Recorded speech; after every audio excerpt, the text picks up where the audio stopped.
Setelah itu ditarik keluar dan dijual. Aneh kan? Satu hal yang sepertinya nggak masuk akal. Dan yang namanya Yusuf menjadi seorang budak. Dan dia dijual di pasar budak. Itu yang dia punya. Dia nggak punya apa-apa lagi. Mimpi itu yang membuat harusnya dia jadi kepala. Tapi realnya dia menjadi budak. Membingungkan sekali. Semuanya dalam waktu yang singkat. Semuanya tega. Waktu dia dijual pun, dia memandang ke belakang. Saudara-saudaranya mengejek dia. Mereka pengen mengatakan, kami pengen tahu mimpinya bakal jadi seperti apa kalau kamu menjadi seorang budak. Saudara tahu seorang budak gak punya masa depan, gak punya warisan, gak punya nama. Jadi kalau dia seorang laki-laki dinikahkan dengan budak tuannya yang perempuan, punya anak, itu milik tuannya. Dia gak punya apapun. Dia benar-benar sebatang kara.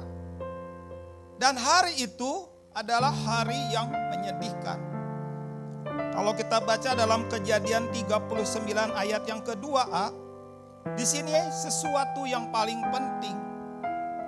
Tetapi Tuhan menyertai Yusuf sehingga ia menjadi seorang yang selalu berhasil dalam pekerjaannya. Keren. Dia menjadi seorang budak yang disertai.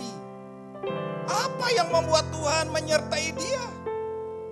Apakah ketika dia menghadapi peristiwa-peristiwa ketika dia ditangkap oleh saudaranya bersungut-sungut? Saya katakan enggak. Apakah ketika dia dimasukkan ke dalam sumur lalu ditarik lalu dia pikir nanti akan kulaporkan kepada Papa Yakub? Mungkin awalnya iya.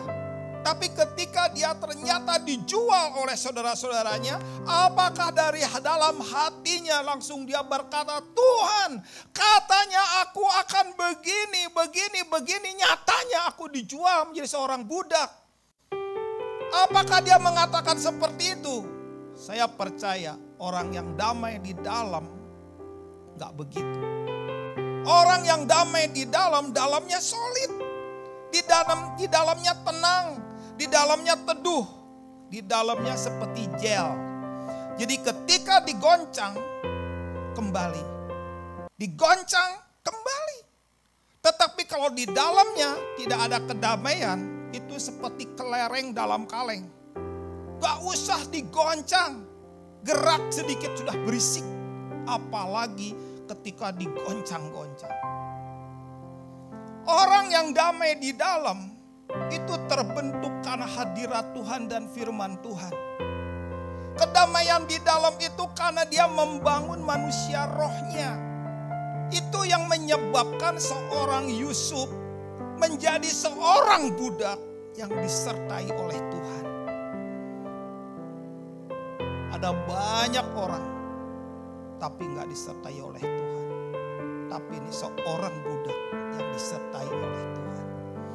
Bapak Ibu, menarik sekali ya yang namanya Yusuf ini. Seorang budak yang disertai oleh Tuhan. Gimana kita? Apakah kita jadi pengusaha yang disertai Tuhan? Apakah kita menjadi seorang profesional yang disertai Tuhan? Apakah kita menjadi orang yang dalam pelayanan yang disertai Tuhan? Semua tergantung bagian dalam. Dan bagian dalam itu berbicara tentang apa yang Tuhan kerjakan di dalam.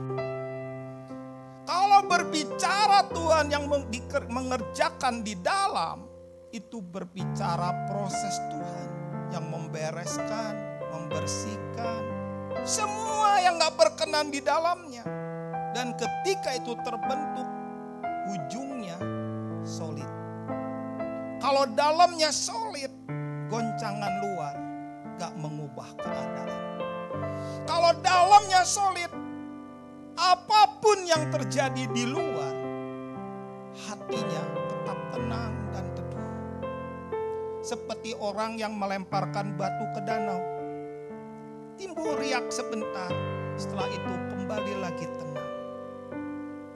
Bukan seperti air yang di dalam panci yang terus berbunyi bluk bluk bluk bluk bluk bluk bluk bluk bluk, karena dalamnya tidak solid. Kekristenan bukan tampak luar. Kekristenan bukan tentang yang kita pamerkan.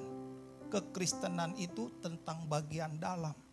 Ketika kita ngalami goncangan-goncangan.